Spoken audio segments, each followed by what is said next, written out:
Welcome to the video class of Pakistan Overseas School Khariyan branch of class 6. Subject is science. Lecture number 2. Page number 8 से हमारा lecture number 2 start होता है. पहले हम थोड़ा सा रिवाइज़ करते हैं कि हमने लेक्चर नंबर 1 में क्या चीज़ें पढ़ी. लेक्चर और नंबर 1 में हम लोगों ने पढ़ा कि जो फंक्शन ऑफ एनिमल और प्लांट सेल हमने पढ़े. सेल्स के बारे में हमने पढ़ा कि सेल किस तरह से इम्पॉर्टेंट है किसी भी लिविंग ऑर्गेनिज्म की ज़िंदगी के लिए.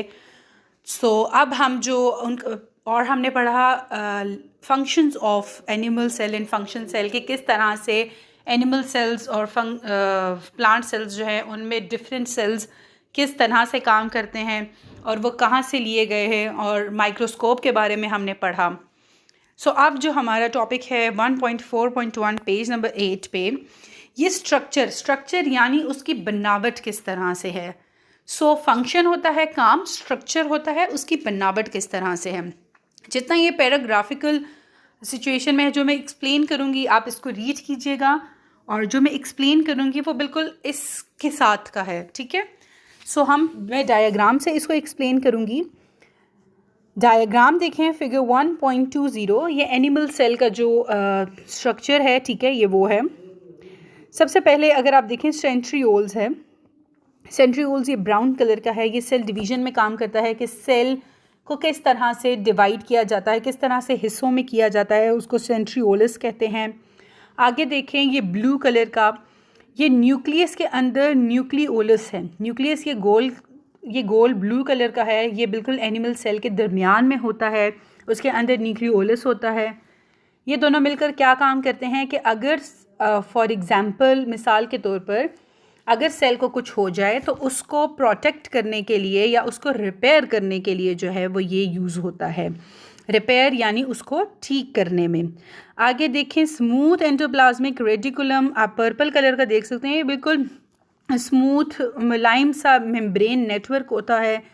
ठीक है. और उसके बाद नीचे देखें गोल्गी एपरेटस. गोल्गी एपरेटस बड़ा कॉम्प्लेक्स सा एक एपरेटस है. इसके बारे में इतना एक्सप्लेन्ड नहीं है, लेकिन ये गोल्गी एपरेटस होता है बड़ा, ये एक गोल्गी कॉम्प्लेक्स होता है, बड़ी मुश्किल. ठीक है. एक मुश्किल तरह का एक ये ऑपरेटस है, एक चीज़ है जिससे ये काम जो है वो सर अंजाम देते हैं. उसके बाद है रफ़ एंडोप्लाज्मिक रेटिकुलम. उसके नीचे रफ़ जो आप रेड कलर का देख सकते हैं, ये रफ़ एक एंडोप्लाज्मिक रेटिकुलम है. ठीक है. रफ़ मेम्ब्रेन नेटवर्क भी इसको कहा जाता है. आगे देखें रिबोसोम्स जो ग्रीन कलर का है, ये प्रोटीन से बना हुआ है. ठीक है. ये ग्रीन कलर का जो है वो रिबोसोम्स है. साथ आप साइटोप्लाज्म देख सकते हैं. Cytoplasm is a jelly type structure. ये जेली टाइप होता है और इसमें ये जितनी भी चीज़ें हैं, सेंट्रियोल्स हैं, ये स्मूथ एंडोप्लाज्मिक रेटिकुलम है, रफ़ एंडोप्लाज्मिक रेटिकुलम है, गोल्गी कॉम्प्लेक्स है, ये जितने भी सेल्स में ये छोटी छोटी चीज़ें हैं, ये सारी जो हैं वो इस जेली के थ्रू मूव करती हैं. ठीक है. उसके बाद साथ पे देखें मिटोकॉन्ड्रिया प्लाज्मा मेम्ब्रेन. ये जो येलो कलर का है, अंदर ब्लू सा कलर का, ये दो मेम्ब्रेन हैं. एक इसका इनर है, एक इसका आउटर मेम्ब्रेन है. ठीक है. ऊपर okay. This diagram has been completed. ये पूरा जो स्ट्रक्चर है ये उसके ऊपर है. उसके बाद नेक्स्ट हम देखते हैं स्ट्रक्चर ऑफ प्लांट सेल. कि इस प्लांट सेल का स्ट्रक्चर किस तरह से बना हुआ है. ये एक सेल की फॉर्मेशन है. ठीक है. जो एनिमल सेल अभी हमने ये देखा फिगर 1.20 में, और अगर फिगर 1.21 में भी हमने यही चीज़ देखनी है कि किस तरह से जो है वो इसका स्ट्रक्चर बना होता है और क्या क्या चीज़ें जो हैं उनके लिए ज़रूरी होती हैं. लेकिन इनके थोड़ी से नाम वगैरह मतलब साइंटिफिक हैं, इसको ट्रांसलेटेड नहीं किया जा सकता, इनको बिल्कुल ऐसे ही बोलना है. नेक्स्ट हम देखते हैं फिगर 1.21 में. हम देखते हैं फिगर 1.21 में. इसमें भी सेम गोल्गी एपरेटस है. गोल्गी ऑपरेटस सेम वही कॉम्प्लेक्स ऑपरेटस है, काम करने के लिए है. नेक्स्ट देखें सेंट्रल वैक्यूल. ठीक है. सेंट्रल वैक्यूल आप देख सकते हैं वाइट कलर का है. अगर आप गौर से देखें ये वाइट कलर का है और ये सबसे बड़ा है. 90% जो सेल का की जो जगह है वो सेंट्रल वैक्यूल ने ली हुई है. ठीक है. 90% जगह, और ये ज़्यादातर जो इसकी 90% जो इसका स्पेस है ये पानी से भरा होता है, यानी कि सेल में जो प्लांट सेल में 90% है वो वॉल्यूम जो भरा होता है वो पानी के साथ भरा होता है। साथ देखें इसमें भी न्यूक्लियस है, न्यूक्लियस के बाहर वाला है जो अंदर इसके गोल है, इसको न्यूक्लियोलस कहते हैं। और ये जो प्लांट सेल में जो भी डैमेज आए उसको रिपेयर करने के लिए काम करता है।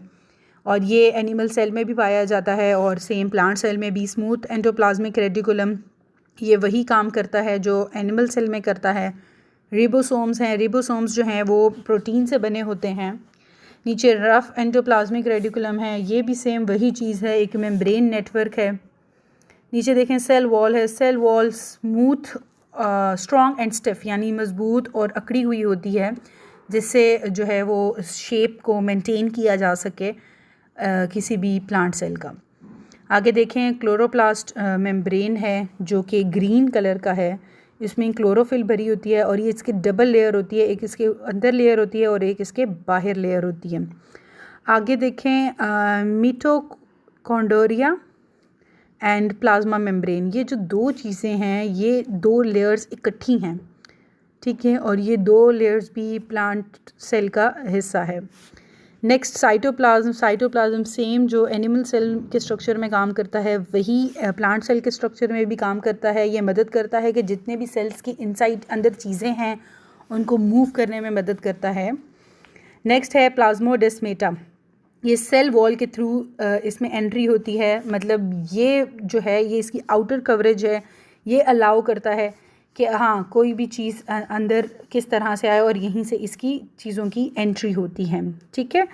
नेक्स्ट है प्लास्टिड्स, सबसे एंड पे जो रह गया ये जो बिल्कुल ब्लैक आपको नज़र आ रहा है ये हैं प्लास्टिड्स। प्लास्टिड्स जो हैं वो क्या काम करते हैं, plastids storage of food, plant food होता है, इसमें फूड को जो भी खाना मिलता है ये उसमें स्टोर हो जाता है, ठीक है।